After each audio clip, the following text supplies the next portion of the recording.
Hello, everyone, and welcome to horrornightoasis, a radio show where we discuss all the latest movies and news from the world of horror. Joining me tonight, as always, is my co-host Ian. Ian, are you there? I am here. Man, we have had a week, but we are here to discuss some horror and to continue on our Independence Horror Marathon. And I wanted to do something a little different because I had ideas in my head going about. And I said, you know what? I really don't want to end the Independence Horror Marathon with a Boneyard and then do another Boneyard. And so, because I found something special, as I always do, perusing the interwebs and all that, so I decided let's do it a week early and do a special Boneyard review. And that's what we're going to do because we're going to see how, not sure exactly how next week's plans out. We got some ideas, but I didn't want to do a back-to-back Boneyard because something came in. Again, like I said, I found something, and it coincides with something else that I kind of want to do for that special occasion, as we normally do. When like something interesting happens, it coincides with it. And this one, I've been wanting to do this for a while, and it sort of fits in with our Independence Horror Marathon due to the fact that it is an indie movie. And boy howdy, is it a doozy. I mean, it's been a while since we've had a doozy in, and this is a doozy. But there's some backstory to this, of course. As with any Boneyard, it's where did it come from, right? That's always the question we ask. Where did it come from, Ian? Where did this film magically appear from? Or not really magically appear, just like how exactly did it appear and all that stuff. And that's what I did when I first heard of this film, when I found it. And I wanted to know more. I sent out messages to people that were involved that I could find on Facebook. Like, hey, I'm interested in knowing more about this film. Can you give me, are you able to provide any information, lead me, point me in any direction that could, just give me some ideas or just some background information? Because, again, like One Last Stop in a Violent Town, there's nothing out there. And usually the looking, it usually comes afterwards, as with One Last Stop, when we got the guy that was the sea monster in that film, giving us more information on the film. So usually a lot of the case is like it comes afterwards. All the information comes afterwards. And luckily, I did reach out. One got back in contact with me. I don't want to give her name, but she was very helpful in providing some information when it came to just asking a few questions. It wasn't much, but it was something. So I reached out and I contacted, again, like I said, producers, all the actors, actresses, and let me get her information here. And like, again, I was like looking into it and I found out that this producer was also a producer on another film that was very hard to come by. So it's the same company that did the film we're talking about tonight and another, which we'll get into. But so all the information that she was able to provide me was that the director, Bruce Fordyce, was great. And then she did another film, which we'll discuss here in a minute. There was no premiere of the film. So that just kind of wonders, like, they just made it and there was no festival premiere, no nothing. It was just made and canned, apparently, as with the other film. She also said that she saw the casting call maybe on Craigslist, but she can't remember because it was so long ago. And another actress has been very successful, and she's been doing tons of commercials and cameos on shows and films. So that's basically, again, that's all the prior information that I got based off this. And going on to the other film that this actress was involved in is a film called Bloody Wedding. And Ian, you can put the poster up. And Bloody Wedding is another one that I randomly stumbled across before the film tonight. And Patty, I believe it's Patty Sharkey was the producer and writer on that film. And that Bloody Wedding is also another one that came and went. Apparently, again, these are screeners. As on the back of, I think Bloody Wedding, it says there's a screener because there's all kinds of contact information to get in contact with, I believe, the producers of the film. And the same thing with tonight's film is when you vary the opening menu with the soundtrack that plays constantly throughout the film, this is a screener not for distribution or all that nonsense.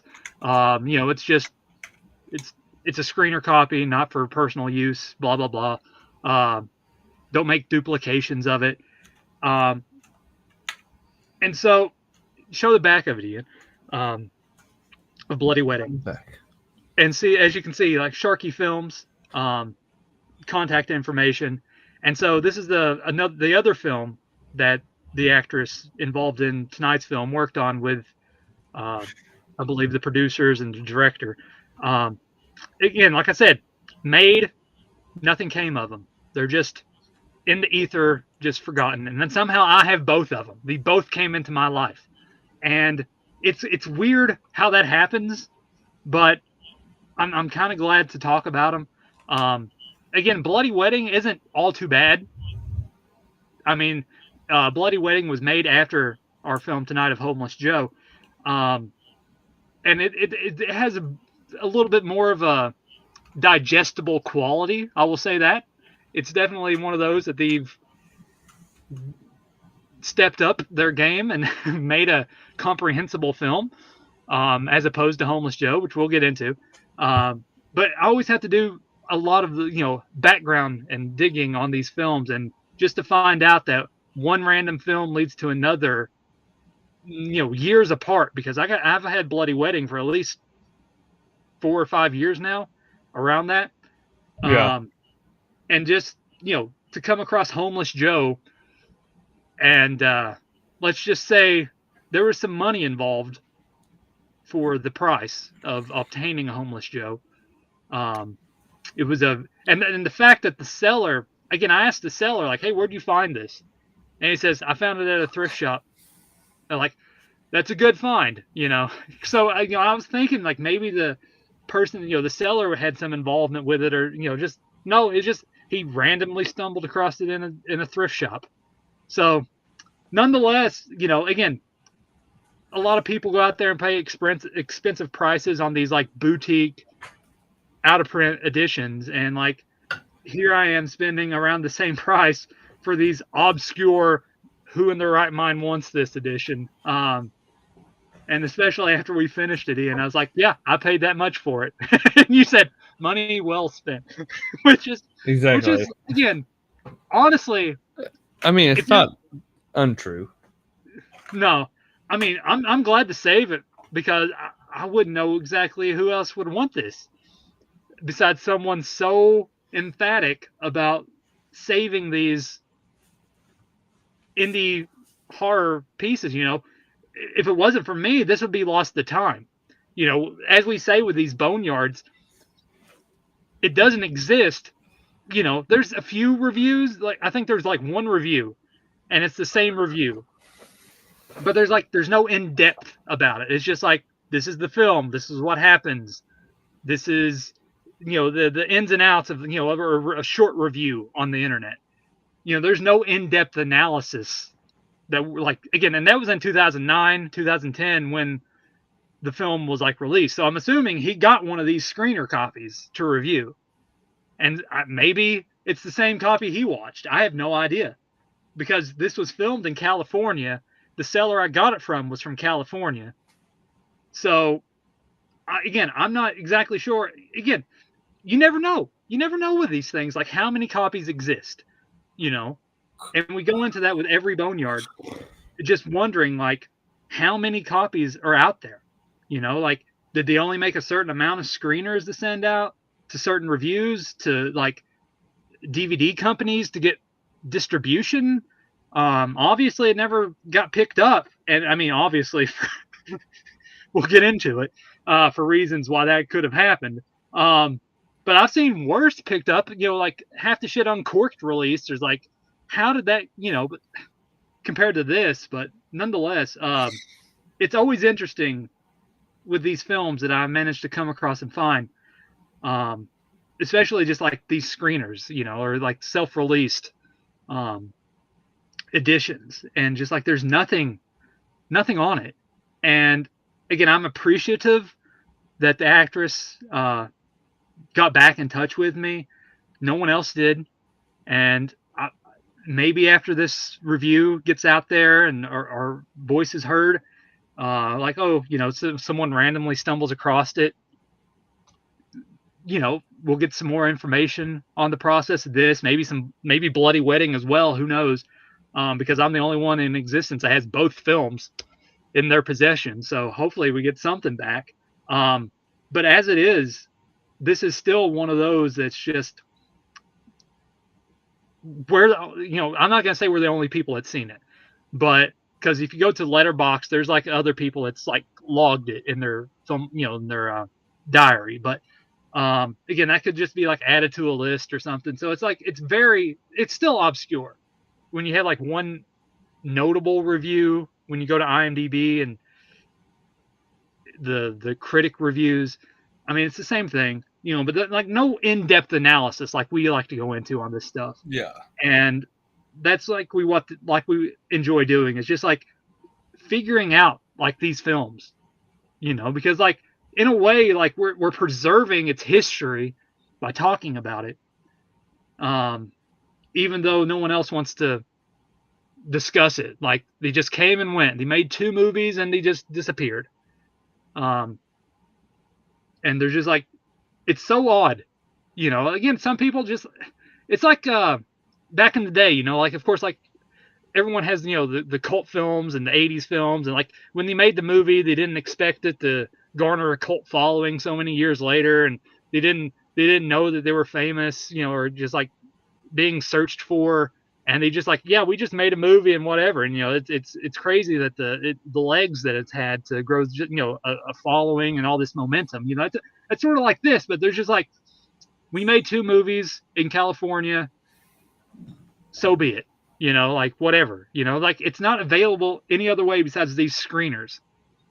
And again, how many copies of those screeners are out there? Again, I've only seen one Bloody Wedding. This is still the only copy of Homeless Joe that I've seen. I've still only seen one Mascara Diablo, one Woodstock Holiday.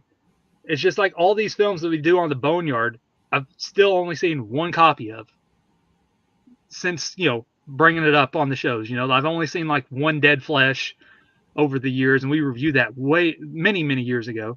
So it's just like you're wondering, like, how many copies are actually out there. And but nonetheless, Ian, there's like hardly that much more backstory or history I can go into the film without actually going into the film. So let's do this. Let's put on our fencing masks and start stalking some teenagers that don't know where the fucking houses are at. But Homeless Joe, Ian, put that fucker up there. Homeless Joe. What the hell, Ian? Oh, that boy. was again cinema. This again, there's no sugarcoating this. This was not a good movie. All right, I'm just gonna say it. But it wasn't. This is one of those, like, if it wasn't me and you riffing on it, this is like, again, I would have just like, man, that was bad, but I've seen worse, which is true. But like me and you riffing on it is prime, like, so bad it's good, because there are just so many issues with the film, and just like the dialogue, and just the editing choices and just like the complete fucking ending being blue for the like Jesus, it felt like Eiffel 65 should have done the soundtrack. You know, it was just like constantly, yo, listen up. Here's a story of a blue homeless Joe walking around in blue woods with blue teenagers with blue blood. It was just like constant, day for night. Just like it was sort of like incompetency at work. Just like you can tell this is a first film feature, but it sort of had that charm to it where it was just like prime, so bad it's good. You know, it's like how the people like came together and congregated around Lichen Colony, and like that was like so bad, and like the way it was filmed, like it was nothing, and then it sprung a cult status with Lichen Colony, and just like the green screen, and just like again the day for night in that film, and just like so much, and like this would be sort of in the vein of that, because it's just like the dialogue is so bad, and just but it's so prime, you know, just like Chef's Kiss sometimes, because it's so fucking lunacy from where it starts at and where it ends at. It's just like you were saying. It's just it's hard to go into detail with this one. We're gonna have to. So it starts with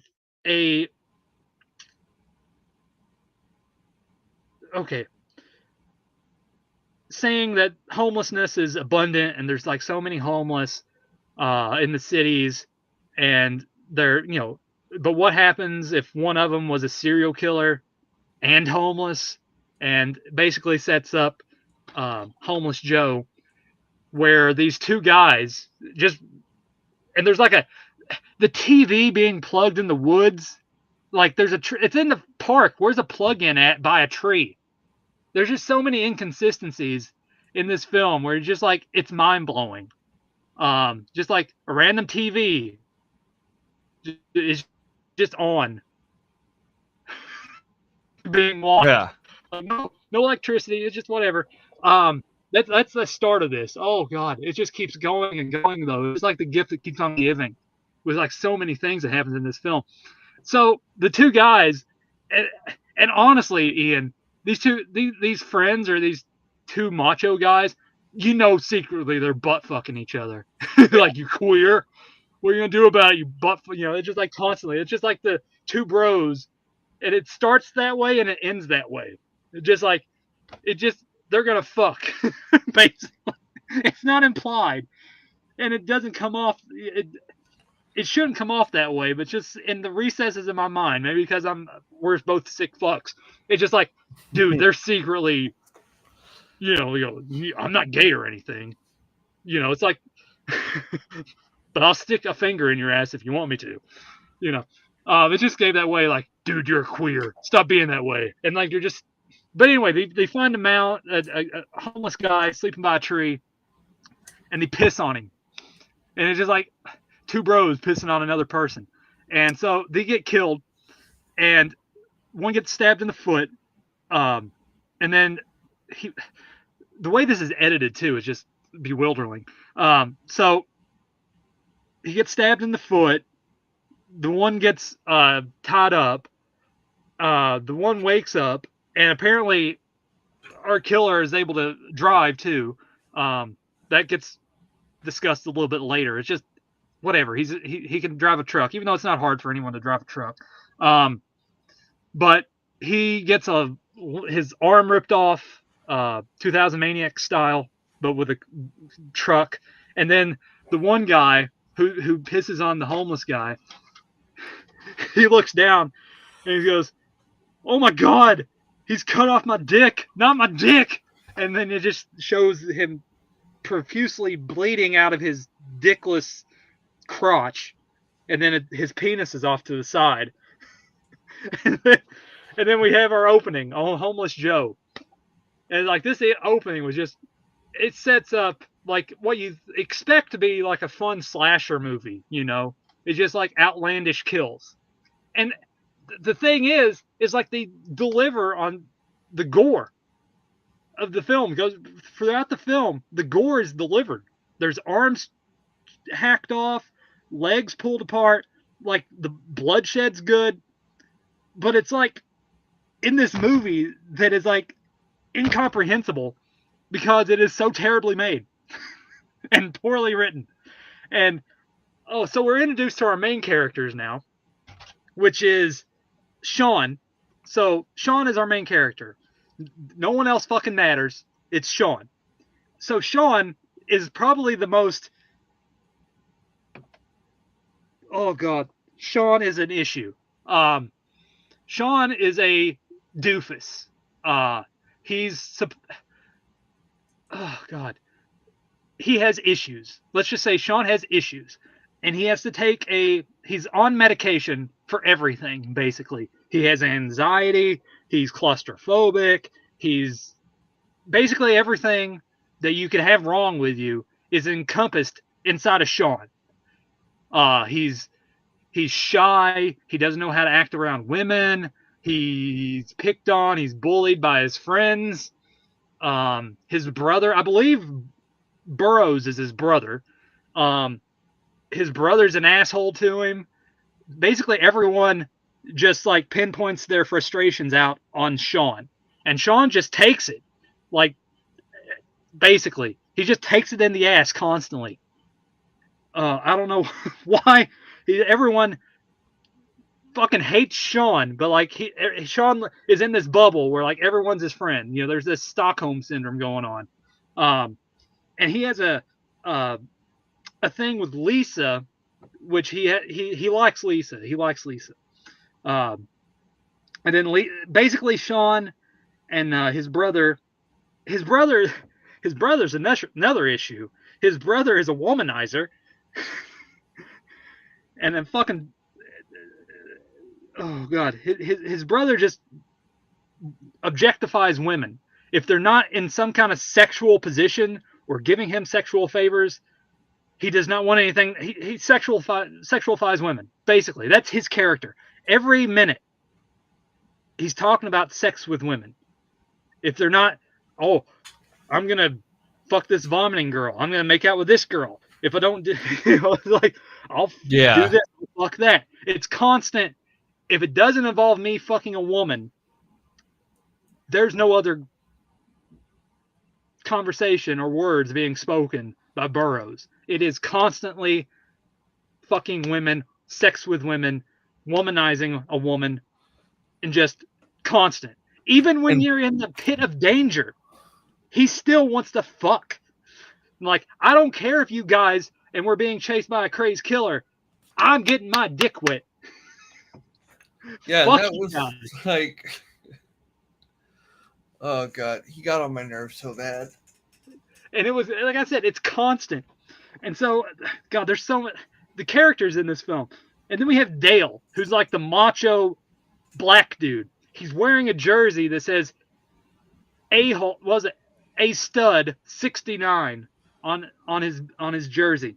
And he just hates Sean because for some reason he knows that Sean likes his sister, which is Lisa, and he just doesn't like Sean, and he's constantly like, I'm in charge. No one can tell me what to do, even though he's running like a scared bitch at the very end of the film. But like, no, I'm a big macho dude. The whiny. It's time for me to push this guy down. Yeah, Sean the pussy. How dare he save us? I'm the macho guy around here. Even though I'm locked up, I'm gonna go put an end to homeless Joe. How dare he walk around doing this? Blah blah blah. It's just constant. The bickering in this film is, oh God, it's amazing. So anyway, they go to a party. All of them get ready to go to a party, and they're having fun. Burroughs is making out with everyone. They're drinking, partying, and before they get to the party, I forgot, this sets up everything. Dale, they stop at a liquor store. Dale goes in, comes out. There's a homeless guy with a sign that says "Homeless Vet, please help." And he comes up. The homeless guy was kind of a prick too, like, hey, took the shit out of his hand. And then he gets beat up by Dale. Like, Dale basically kicks the fuck out of him for a solid 5 minutes. And not Dale, but like Lisa's like telling Sean, like, go do something. Go do something. Tell him to stop. And again, Sean's the fucking wimpiest fucker as a main character there ever is. Like, oh, I can't do that. He'll come around and tell me to stop and beat me up, you know? Like, the guys, you know, he's like Stewart from Beavis and Butthead. You know, like, come on, guys. Let's leave this alone. You know, honestly, that's a good idea for, you know, like, Sean is basically Stewart from Beavis and Butthead. You know, he just doesn't want any trouble. He just wants to be left alone, listen to Winger. Beavis and Butthead's just like no good, you know, constantly getting in trouble. Talking about chicks and wanting nachos, you know, instead of nachos, it's beer. But anyway, Lisa stops Dale, and in the corner of the building, they're being spied on, and that's our main character of Homeless Joe. So they go to the party, they have a fun time, get drunk. They're being stalked by Homeless Joe, and so for some reason their car don't start. I don't know what happens, but somehow their car doesn't start, even though it worked perfectly fine getting there. So they decide to walk to their friend's house, which is like down the road, apparently, even though somehow they got lost and ended up at the very top of a parking garage. Yeah. And was walking down it. So somehow they made it from a suburb in California to the very top of a parking garage structure. What, Ian? What the fuck happened? Did something get lost? I was like, I know I looked away from the computer for like a second. How did we get here? Yeah. Like, so, what are we doing? Yeah. So they just magically appear on top of a parking garage and are walking down it. And this is where the continuity just becomes an issue in the film. And I'm dying laughing. I'm sure Ian was hearing me just fucking cackle. Because it was just so outlandishly stupid. Like, my God. So they're at the top of this parking garage going down, even though they're apparently her house. I don't know where her house was, but it shouldn't have been through a parking garage on very top of it. So anyway, they're there. They're walking down. Again, they're being stalked by Homeless Joe. Remember this. So they're at the top of this parking garage, and so they're just walking down it, just normally. And then they're starting to get picked off one by one. They go around the corner. One's disappeared. They go around another corner. Two's disappeared. They go 2 steps to the right, and the characters on their left disappeared. And so we're left with Sean, who just is the only survivor because, again, he's our main character. And Homeless Joe comes around the corner of the wall of the parking structure and starts chasing him down. And he goes to the stairwell of the parking garage. And he doesn't know how to fucking open doors. He goes down running and like he just can't open the door. This Sean fella can't do anything. And he found his perfect match at the end of the film. My goodness. We'll get into that when other characters are introduced. And so he's just down there cowering like a coward, just like trying to catch his breath and figure out what's going on. So he goes up the steps. He looks out the door and he sees that Homeless Joe is dragging his friends into the back of this truck. And so he notices the truck leaving. And I was just like saying, so basically Homeless Joe had to know that they were going to go to this parking structure and park his car a level lower and then pick them off. Even though like somehow they miraculously teleported on top of a parking structure. Again, I don't know. Like I said, the continuity in this is just terrible. Like it is borderline criminal. Just like you blinked and like, what is going on? And it's just like, oh God, you just have to see. Honestly, I wish people could see this because this is one of those where if it wasn't for me and Ian watching this together, I don't know, man. It was just like, I would have fun with it. Don't get me wrong, because it's so stupid. But I think that we enjoyed it that much more because of how ridiculous Yeah. we were going back and forth on things. Just like the random shit that was happening, we were making fun of. So not Dale, Sean steals a car in the parking garage at the level he's on. And so he's chasing the truck of homeless Joe through this. Again, like when we first started this, we expected, like, as you said, like, you weren't, like, oh, this is going to be some kind of, party slasher, it totally does not do that. It does not do that. It takes a total opposite of that. So it's kind of, I mean, honestly, it's ambitious for what to do with it. But man, it's just one of those. It's honestly, it's off the rails. It's just what they do with this film, and it is wild. So anyway, Sean gets the car, hotwires it, and he's following the truck down this back road, and then out of nowhere, this druggie, I wouldn't say druggie, this pothead stoner wakes up in the back of seat of his car, like, what are you doing, man? And then, like, he just takes a cattle prod and shocks Sean, and then they wreck. And then some, even though they're in the middle of just a field, and there's, like, when they get out of the car, there's nothing there that he wrecked into to cause the car to stall. But whatever, plot device to get them to go point A to point B. It doesn't fucking matter. That's the point. So they get out of the car, even though it was in a wreck, and Sean didn't bust his head against no steering wheel or dashboard or anything. He has this big bruise on the side of his cheek. It's implied, I guess. And so, like, he becomes friends with the stoner for like 5 minutes, and like the stoner's constantly talking about, like, man, we should have some weed.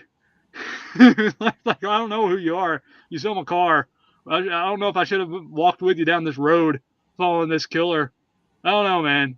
It's like that constantly for 5 minutes. Like, I'm not going down that fucking sewer tunnel. You're crazy. You can go. Like, you should go in there. I'm gonna go back to the car. He's like, and so they go down this sewer tunnel. Sean does, and basically he finds this underground research facility where homeless Joe keeps his victims.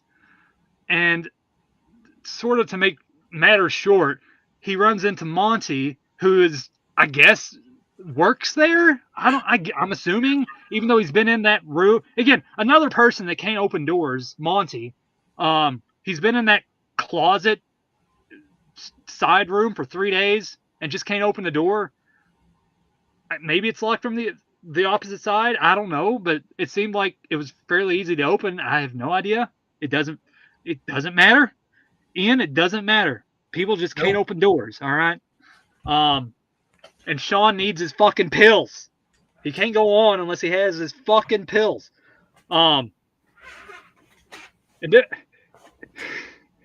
So we're back to we also enter a room with all our characters that are kidnapped by homeless Joe, that disappeared from the parking garage, and they're tied up in basically the kill room or the waiting room. Because we're introduced to the best character in the film, Bob, that just comes out of nowhere, and he's been there for, again, I don't know how long. And like, those were my friends. They were my friends, Ian. That torso, yep. I knew her. That head was my girlfriend. That leg was my best friend. These people, all he wants to do, Ian, is kill and murder. And it's blue. Everything is blue. That was a choice. That was a choice. It is so, like, I would have rather stayed in the kill room.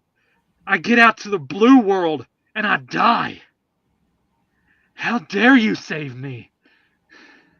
I was a living person in the kill room.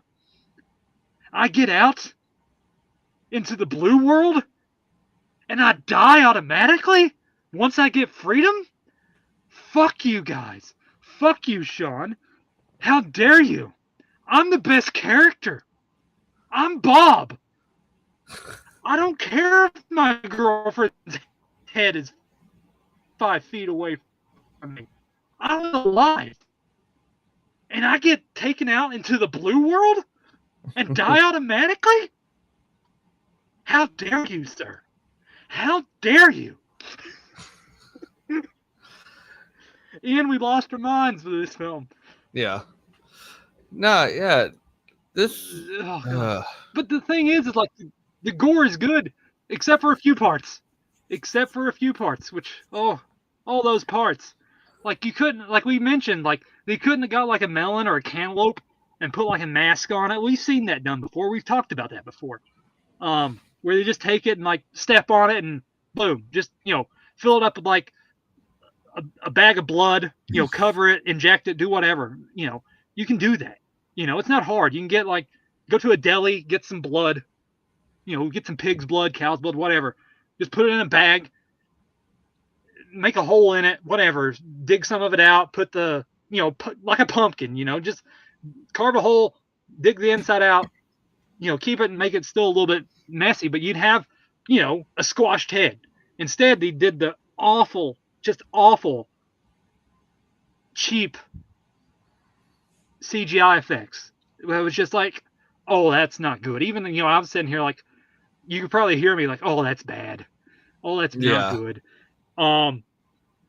They could have done so much better with that. With all the other gore and like blood that they used, even though, again, as you said, they raided a Halloween shop and got like severed arms and legs and hands and foot, a bunch of feet. And it was like, it was decent. And like when Homeless Joe is like chopping off legs and arms and just like the massive amounts of blood spray coming out, it was impressive. Yeah. And then you follow it up with that head smash. It's like too hard, too fast. Yeah, and then the shotgun effects later on, because it's all the AKA title for this is Bum with a Gun. And so it's just like the effects are cheap, even though like the gore effects are decent for what it is for this, low budget film. But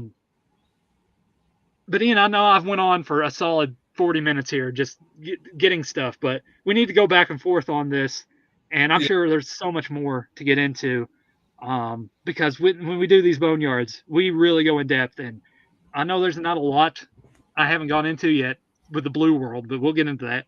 But like, there's so much more. But your thought, again, I didn't even talk about the film yet. Well, I don't know. I think we kind of discussed it. It's like, it's poorly made. There's some poorly made choices. Honestly, I don't really see like. I mean, this movie is one of those. It's like there's not a whole lot to get into in the first place, because most of it's just them walking around for a giant portion of this film. And that parking garage, I felt like it dragged on way too long. Because it started with them finding a bloody shoe and then freaking out and then running around. It's like, are we going to get to anything yet? Because we just spent like the first, 15, 20 minutes at a damn party? Yeah. Before where like nothing happens. Where like, again, Burroughs is trying to pick up chicks, vomiting chicks, and like, Dale is again being an asshole, and there's the one scene with Sean coming out of the bathroom, and there's the two bald guys, and then they want to sexually assault the girl in there in the bedroom on the bed. Like, come on guys, let's do this. She's asleep, no one will know. And then like Sean's trying to stop it, and he goes like, "Fuck it," and then pushes him away, and then he's like cowering, like fight, and just like help in a way. It's like he's calling out for help. There's like so many scenes throughout the movie it's like that. It's just ridiculous. Yeah, it's just like other than that party scene and that the beginning of the film had really like nothing to like sink your teeth into other than some like Opening scene. mild. Yeah, the opening scene starts.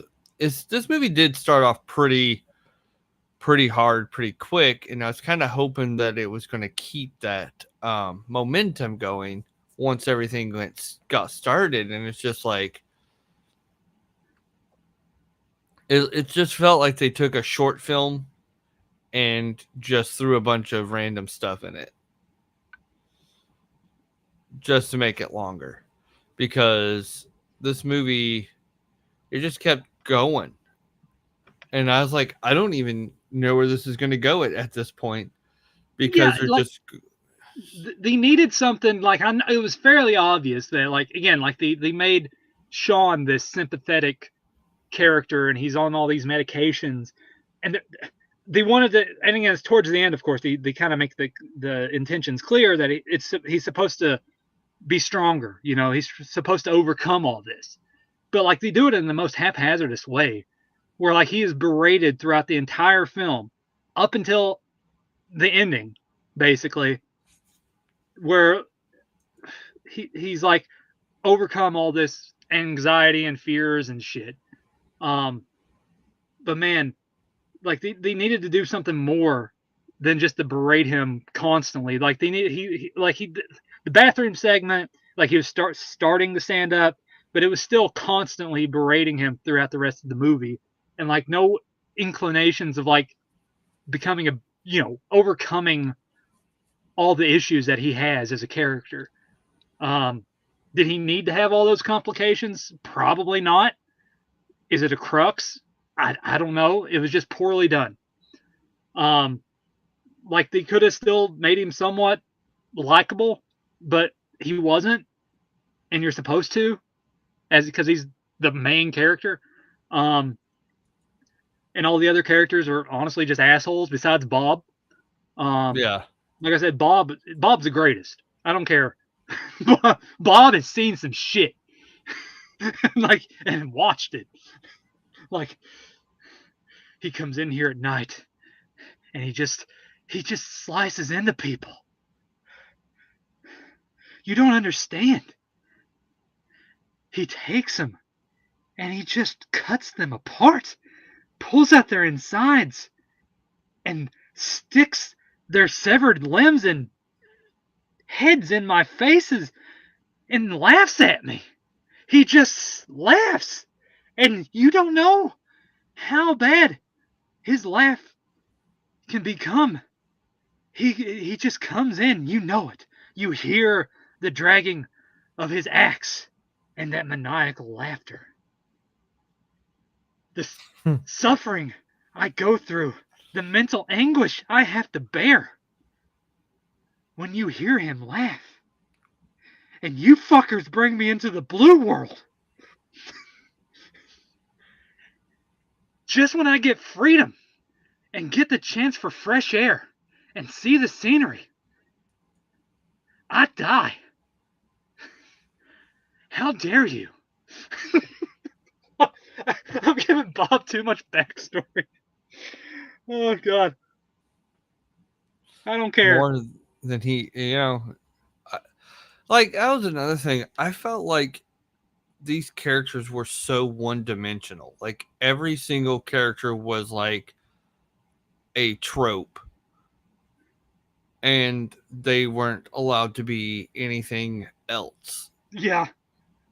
And to the point to where it was like I didn't care for any character, because it was just like even the stoner, he was like Shaggy. He talked like Shaggy.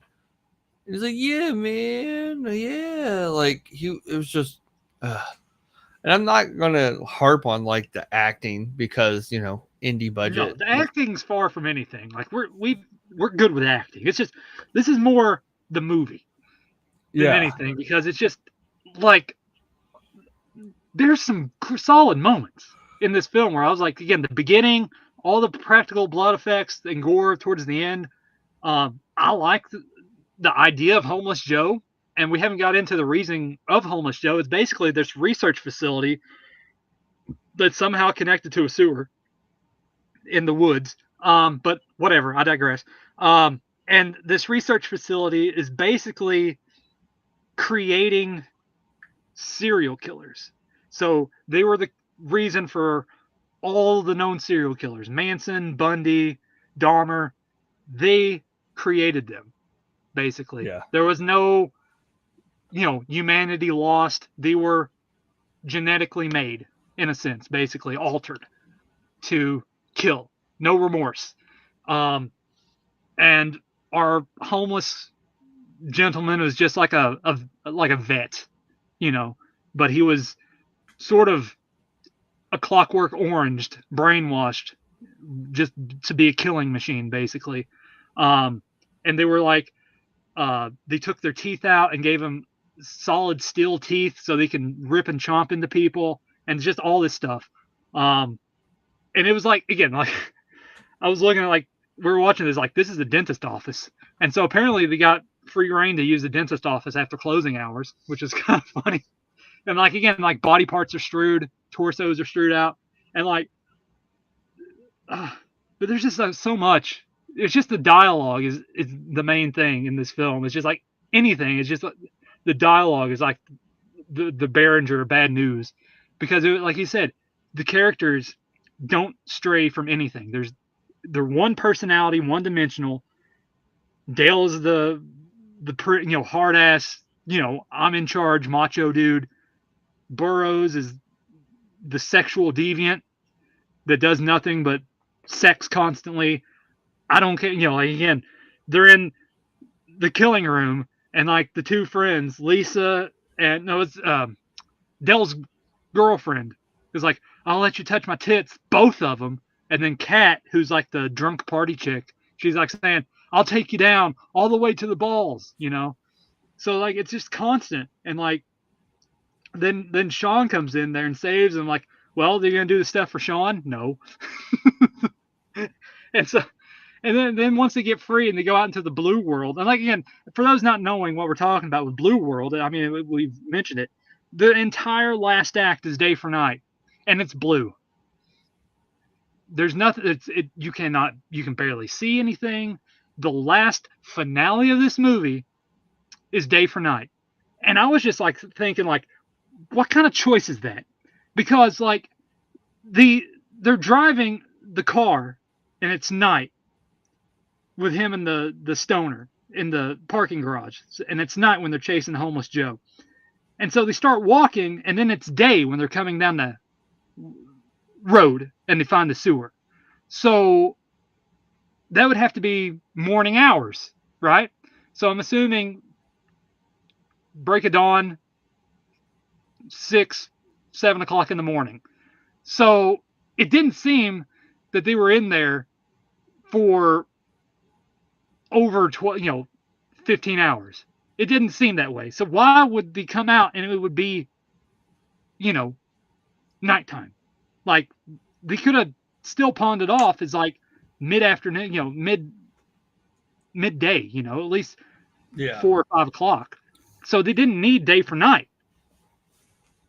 And it's like, it's a terrible choice in doing that, because like that last act, you're just like watching things happen, and like the stoner character is like tied up, like, I should have went with you guys, man. And then like Homeless Joe kills him, and I guess when he falls over, he landed on a grenade or a mine and blew himself up, I'm assuming, even though it's like you could hardly see it. But then like when all the other characters are like running and like smoke's everywhere and they're coughing and they can't see. So I don't know if it was a smoke grenade or just a normal grenade, but it had to be a normal grenade because the stoner guy's body parts went all over the place. And I think it hit the Dale in the face. I don't know. But it's just like, it was a bad choice doing day for night in that finale. Like, there was no reason. Yeah. Like, if they could tell me a reason and not just shoot it for like midday, because like it doesn't make any sense continuity wise at all. But again, look at the film review. It's one of those. Yeah. That it's just like, I guess I shouldn't really go into it that much, but it's just like, as a film, it's just like, it feels like, again, like a first time feature. And I'm assuming it is, because like, again, this was the first one that they did. And then they went on to do Bloody Wedding after this. But it just, and two people wrote this as well. I should bring that up, but it just, there's just a lot of technical issues that just damper the film among all the, it's just like, I don't say it takes you out of the film, but there's just some bad choices. And I feel like this film is like bad choice, and it's just like incompetency, where it's just like, that shouldn't be this way. Again, we're just reviewers, but it's like, even we could just look at this like, I guess maybe on the budget, but it's like, it's a $40,000 budget. I looked on the IMDb page, and like, even then, like you could have still done some stuff. I'm not sure exactly if they had to pay that much to shoot in the dentist office at night, but they did, because I mean, I'm assuming shooting in the parking garage didn't cost nothing. You could do that. They probably snuck in there. Yeah, I mean, there's no reason you couldn't do that. The house that they were partying in, that could have just been someone related to the crew, or friends, someone involved, like, oh, shoot here, whatever. The woods and the back roads, that didn't seem like they could have cost anything. That's just, location scouting, and even that's not that much. I mean, gas here and there, but not enough to knock up $40,000. But again, who are we to say what they used the money for? Whatever. It's just the final product we're talking about here, and just like all the stuff that they did, and just the poor excuse of doing day for night at that very final finale is just ridiculous. And that's like the one thing. It's just like, it is ridiculous that it went on that long, because that is a good like 20-25 minutes of them I think in this a blue movie could have world. been a solid hour, and It needed something, man. Yeah. Honestly, the blue was getting on my nerves. Yeah, it was. It was annoying. Like I get it. We're outside, and it just becomes, technical, technically woodsy chase. They're getting picked off by homeless Joe one by one in the woods. And then, of course, we mentioned before, but like, they're in the heat of danger. Like, dude, he knows what we're doing. He knows our plan. What's going on?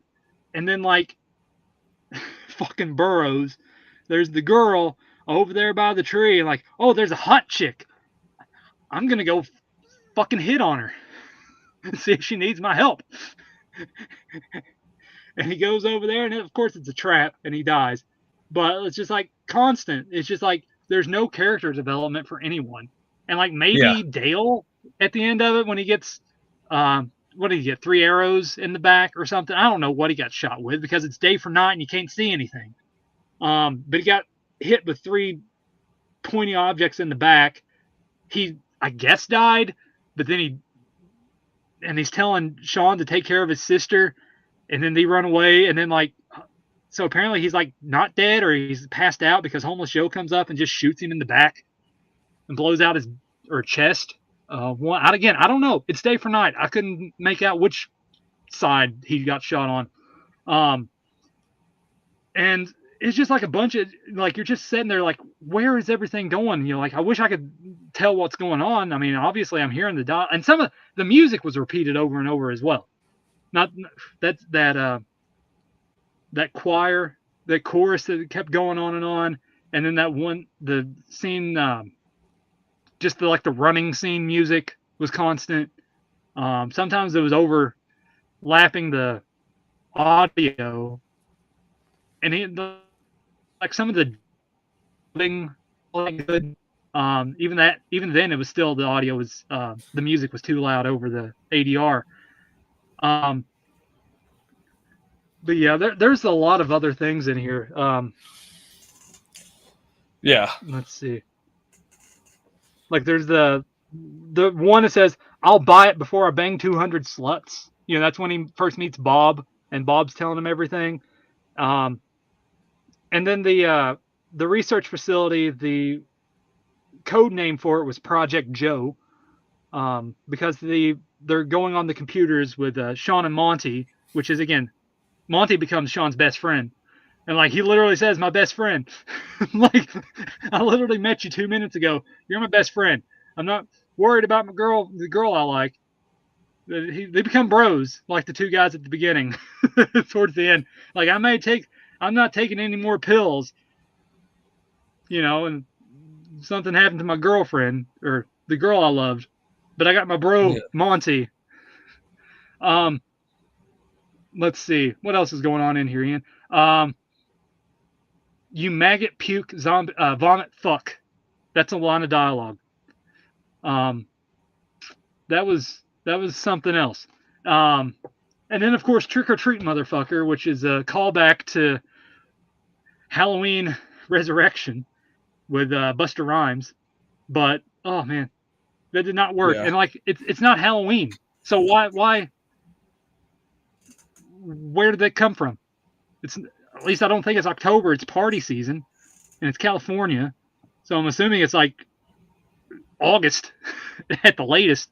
Yeah. Could be earlier. It just seems like it's like a spring party, you know, when this is happening. But like trick or treat, motherfucker, just busting through the door, and homeless Joe, just like, where, why is that dialogue? Like, oh, someone wanted to be Buster Rhymes, I wonder if it's ad libbed. It could have been ad libbed. But man, this movie was a ride. This is one of those where it's just like, it was a ride. Because it had some good stuff, it had a lot of bad stuff, but it A wasn't, lot.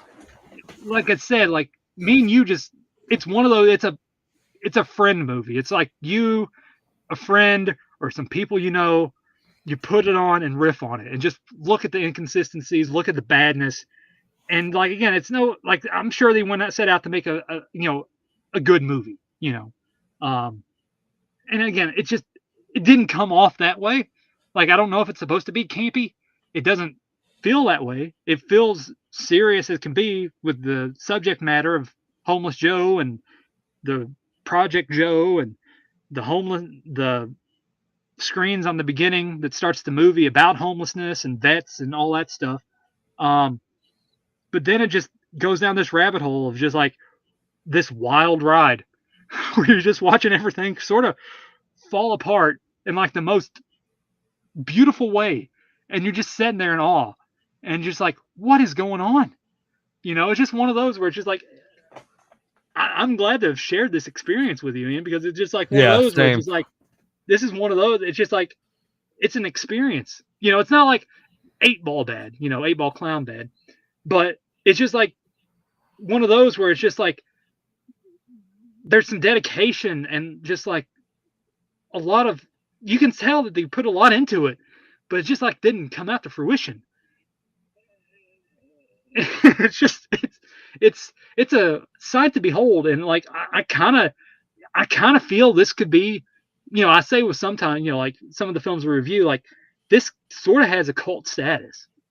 It just has one of those where it's just like, if the right people found it and redistributed it, and released it, this could garner new life as a cult film, because it's just like, it has moments, it's just ridiculous, and it's just like, it's a so bad it's good movie, because it's just like, there's a good intentions and they put their all into it, but man, it's bad in like the right way because it's fucking blue.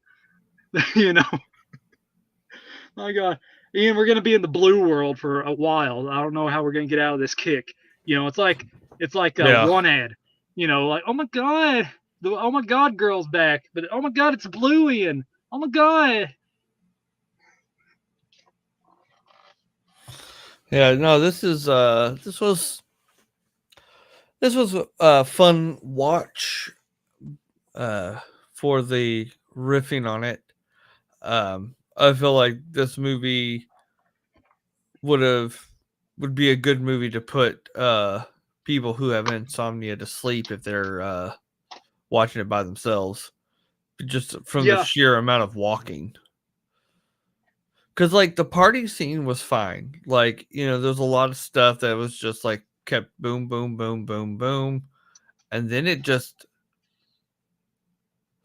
like it felt like it just started, it went from like 60 to 5, and it kept that pace for a while. And I was just like, oh my lord. But I mean, you know, the acting wasn't bad. There was some good effects. It's not like the worst movie out there. It just felt like they didn't have any idea of what they were trying to do, or they had an idea of what they wanted to do, but you know, nobody really to stop them and say, hey, does this actually work? So yeah, there's just a lot of like, why is this happening? You know, like they find Burroughs finds the girl out by the tree. Like, who's the girl? Where'd that girl come from? It's not one of their friends. Where'd the girl? How'd he find the girl? What happened to is that one of the ones that Bob's friends? Like, wouldn't she be in there with Bob? Like, what happened to her? You know, like, was she in the one room with the guy with the wig, the afro wig, and he just laid her out there? Like, was that implied? I don't know. I guess. Why? Just a lot of that, and just the dialogue, man. Like, the dialogue is just crazy.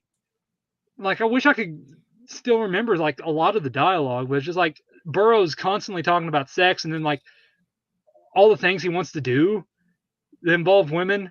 It's just like some of that's just fucking ridiculous. Like, I wrote down like some of the main ones, but it's like there were just like a bunch of quips there. And like him and Lisa going back and forth, like, is there anything wet you won't stick your dick in, or something like that. It's just like some stuff. It was just ridiculous. Like, again, it's like ridiculous in the most fun way, because like, again, it's just one of those fun, like, there's another movie that I watched years ago called Addicted to Blood. It's a vampire movie. It was one director. He's done a few other films. But that movie I watched by myself, and it was bad. And I was having a blast with it because it was so fucking ridiculous, because it's the same dialogue with every character in every scene repeated. Hey, I like you. Oh, you like me? Yeah, I like you. Oh, you want to do some crack? Yeah, let's do some crack. And then they get attacked by a vampire. And then it's the same scene over and over with every character. Like, oh, let's make out. Oh, you want to do some crack? Yeah, let's do some crack. And it's just like, we need to do that for a future Boneyard, like, again, because now that we have the means, I need to share that with you. Because I'm so excited. Is the antithesis. That's the antithesis of like, so bad it's good, just like laugh your ass off party movie. And like, I enjoyed that. I was having a one-man party. It was like, I wasn't drunk, even though I don't drink, but still, I wasn't drunk, but I was having a fucking blast with that movie by myself. And we need to discuss that film in a future episode, because that movie is ridiculous. And it's just like so fucking ridiculous. It's more ridiculous than this one. Because it's the same dialogue, the same scene. Like, you thought walking down a road was monotonous. Wait until like the sixth character repeating the same written dialogue, and the same person doing cocaine, sniffing it off some table, is repeated the umpteenth time. And then the vampire shows up and bites him. Oh my god. Oh, we have to do Addicted to Blood. But Homeless Joe is, like I said, I kind of wish more people could see this. Instead of just being lamenting on a screen or DVD that was released by the director, producers, sent out as review copies. Again, this could be, I don't know how many copies are there, but I have it, and it's just one of those that I kind of wish people could enjoy. because it is just one of those where like you can riff on it, and like there's so much, you know, like it's just like Bob, you know, like again, like you can just go on for days with Bob. My life, it was fine. I had friends. I had a loving girlfriend. And then it all came crashing down. I was going to ask her to marry me. But then Joe showed up. And he attacked us and brought us to this facility. And I watched him mutilate the love of my life. And to find out that she also was bearing my child, and to see him take that away from me and live in this kill room, this waiting room of death, watching everyone be mutilated in front of my eyes as he laughs in my face. And then you guys show up, and I get freedom. I get to live my life the way, try to survive and put my life back together after everything that I had to go through and witness. And I get that taste of freedom walking through that sewer, sniffing, breathing in that fresh, luxurious air. And I die in the blue world? And you guys just run off and leave me like it's nothing. I'm Bob. Don't you know the pain and torture I felt? No. You deserve this because I'm Bob. And you brought me into the blue world. Ian, I think we're losing it. But hey, we got a new character. We got Bob. Yeah. I think that was one of the things I always hate when like random characters just pop up left and right. Like, especially when it's like, oh, this person has been here this whole time. And it's like, no, they haven't. It's like, yeah, you were like, when Monty, like another random person? Like, Jesus. Just like, and the way the way that one dude came out of that locked room felt like a sitcom moment when like the lovable character just pops out. That's kind of like how I felt like a couple of these. It's like, this is just like sitcom level of just like, hey, by the way, I'm here too. It's like when Kramer comes like busting through a door. That's what I was thinking. Like, yeah. laughs.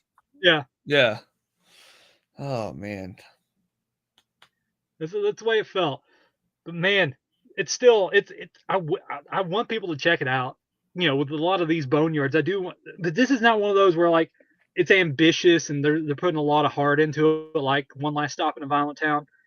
You know, this is one of those where like they tried, and like there's good intentions. It just didn't come out that way. And again, given the fact that this was only a screener and wasn't picked up for anything, kind of shows like no one else was interested in it, or they could tell the badness. But again, this is like 2009. This screener's 2009, but it's like 2009, 2010, the release year.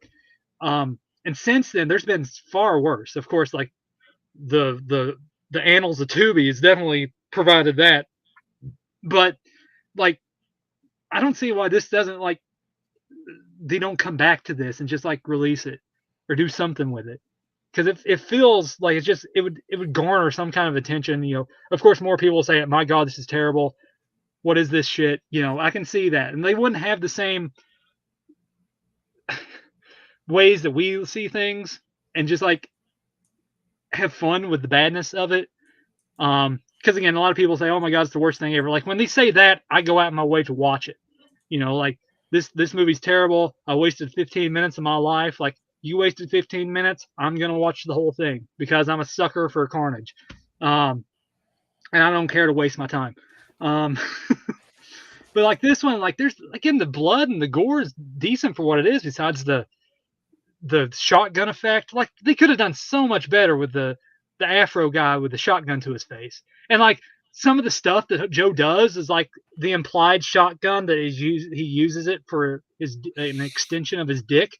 Like when he's holding it and it's by his crotch. And like there's like a lot of stuff like that. Like where's that been? Like do more stuff with that instead of just like the last 15 minutes of the movie. Like I needed to see more, and just instead of seeing the axe being drugged down the hallway, you know. Yeah. You know, I'm glad we watched this film. I don't know how much more there's left to poke at this dead there's not. There's not. And again, it's one of those, again, we're trying to honestly squeeze everything we can out of this one because this would probably be the only in-depth analysis of the film. So we're just kind of doing everything with it without, I mean, we're not spoiling. Well, we spoiled a lot, but there's still some other spoilers in there we haven't talked about that revolve around Project Joe. We'll just say that there's some twists, I guess, towards the last act, and it's sort of implied that there's a sequel, and it turns into like the Terminator, which I kind of would like to see where that turned out. But yeah, like, and we're not talking, we're talking about endoskeleton here. We're talking about full on Terminator. But yeah, like there's good parts of the film that I'm impressed with. The gore, I wasn't expecting a lot of the gore. Neither was I. The opening really like threw me off. Like, holy shit, we got an arm ripped off and a dick rip, and it's full on in your face, Well, besides, you see the aftermath, but you see the dick off to the side, but still, it's there. And then like some of the axe scenes is like almost like Mutilator level worthy, where he's like towards the end where he cuts the policeman's legs off. It's like very like that level of gore with like just the stump just oozing out and shooting out a lot of blood. There's some good parts, and like I was impressed with it, but it's just the dialogue, the characters, and just the day for night, the blue world. It was just like got a little, like you said, monotonous at times, and it's just like just poor choices is the best way to come out of it. Like good idea, good intentions, just not the right choices to be made. I don't know if it was budgetary reasons, but that last act should not be blue. I'm sorry. Yeah. And it's just like there's no reason. The continuity was out the window, and it was just poor choices. And that's the only thing. Like good intentions, poor choices. That encapsulates Homeless Joe. Yep. It was a wild ride. Yeah. Or walk in this case. Oh, yeah. Yeah, it was.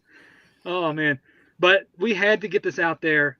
Again, it's probably going to be the only in-depth analysis of the film. And again, only can be brought to you from us here at horrornightoasis. And someone else, like eventually, maybe someone else will come along and talk about it. Like radioactive flesh-eating foliage. Like we did our review, and then soon after that, there's some other people that started reviewing that one. But it's just like we try to hit.